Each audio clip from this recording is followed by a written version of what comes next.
பொன்மனச்செம்மல் புரட்சித் தலைவர் எம்ஜிஆர் அவர்களையும் இதயம் புரட்சித் தலைவி அம்மா அவர்களையும் வணங்கி, அன்பான தமிழ்நாட்டு மக்களே, வருகிற 23ஆம் தேதி நடைபெறும் சட்டமன்ற தேர்தலில் தவறாமல் நாம் ஜனநாயக கடமையை நிறைவேற்றுவோம். இது தமிழ்நாட்டை காப்பாற்றுவதற்கான இறுதி யுத்தம். கடந்த 5 ஆண்டுகளில் ஒரே ஒரு குடும்பத்தின் சொத்துக்கள் பல மடங்கு உயர்ந்துவிட்டன. ஆனால் மாநிலத்தின் கடனோ அதிகமாகி மக்கள் தலையில் விழுந்திருக்கின்றது. பொய்யான வேலைவாய்ப்பு வாக்குறுதி அளித்து மக்களை ஏமாற்றிவிட்டார்கள்.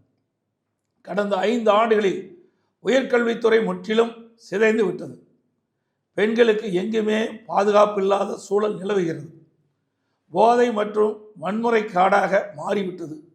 இந்த அராஜக ஆட்சியிலிருந்து உங்கள் பிள்ளைகளை காப்பாற்ற உங்கள் வாக்குத்தான் ஒரே ஆயுதம். ஒரு குடும்பம் மற்றும் அராஜக ஆட்சிக்கு முற்றுப்புள்ளி வைத்து மக்கள் நலன் காக்கும் குற்றமற்ற சிறப்பான பாதுகாப்பான தமிழ்நாட்டை அனைத்து இந்திய அண்ணா திராவிட முன்னேற்றங்களால் மட்டும் தர முடியும். காவிரி டெல்டாவை பாதுகாக்கப்பட்ட வேளாண் மண்டலமாக அறிவித்து விவசாயிகளை காத்த அரசு நமது அனைத்து இந்திய அண்ணா திராவிட முன்னேற்ற கழக அரசு.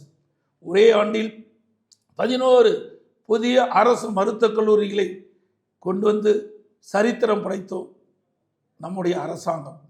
மாணவர்களின் கல்வி மேம்பட விலையில்லா மடிக்கணினிகளை வழங்கியதும் நமது அரசு. அம்மா உணவகம் மற்றும் அம்மா மினிக்கிளினிக் ஆகியவற்றை ஏழைகளுக்காக அமைத்து கொடுத்தோம்.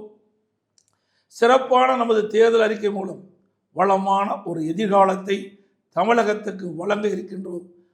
அது மூலம் தமிழ்நாடு இன்னும் முன்னேற்ற பாதையில் செல்லும்.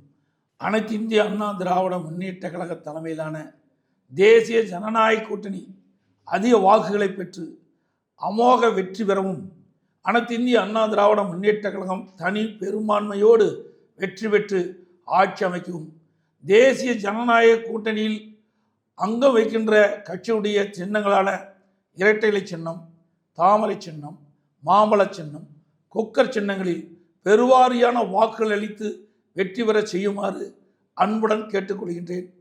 நன்றி, வணக்கம்.